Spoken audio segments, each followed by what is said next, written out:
takže Kamakavivo Ole Izrael.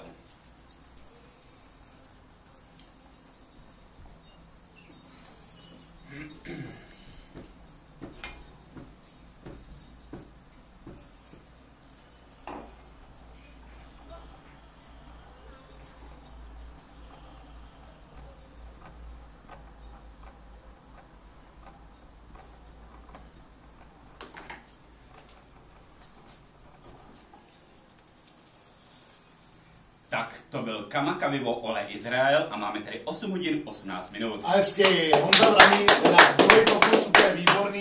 Nejsme tady sami, je tady s náma Honza Vraný, pokud jste si právě teď naladili Hit Radio FM, tak přejeme dobré ráno severní Čechy. Máme návštěvu z deníků, je tady novinář Honza Vraný, který má reportáže, který se mnou na vlastní kůži a zkouší si svoje povolání. Dneska si zkouší povolání moderátora.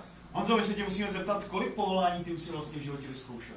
Vyzkoušel jsem, nedávno jsem to počítal, no je to takových 80-90 povolání. Jako vážně tolik si stihnul jako novinář, jo? Vychází to každý pátek, teda teď ta periodicita je trošku delší, možná tak jednou za 14 dní, jednou za měsíc, ale dřív to vycházelo opravdu každý pátek a už pomalu docházely náměty, takže pokud máte i vy nějaký náměty, určitě nám dejte vědět. To je neuvěřitelný počet.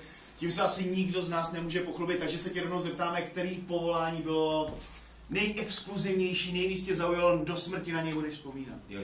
Takhle, já si myslím, že každý to povolání má něco do sebe, jo? Nejde říct, hele, tenhle má nejlepší povolání na světě, nebo tenhle má nejhorší. Každá ta práce něco, jo, má plusy, má mínusy, jo?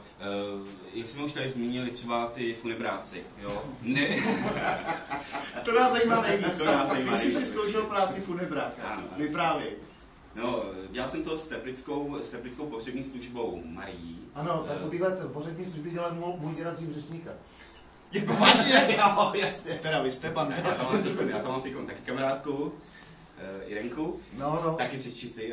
Takže s těma chlapama jsem strávil jeden celý den, bylo to opravdu zajímavý, protože mě nechali, říkali si, hele, chceš si vyzkoušet na vlastní kůži, veme si rukavice, půjdeš prostě s náma, máme úmrtí v bytě, máme úmrtí tamhle v domově důchodců, prostě jeli jsme, naložili jsme tělo, a pak už jsem musel popisovat to, co vlastně ty chlapi tam dělají. Jo? Takže od oblečení té mrtvoly, učesání, umytí, všechno prostě. Jak ti bylo? Nesložil se třeba?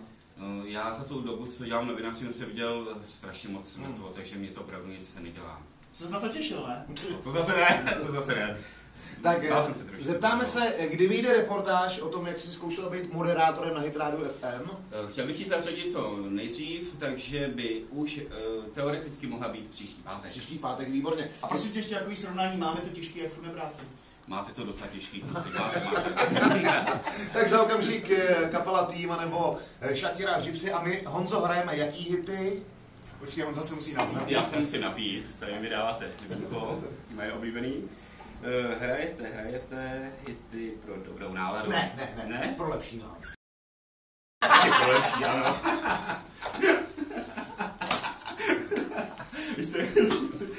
Já jsem tam měl pro nový. Je to detailista.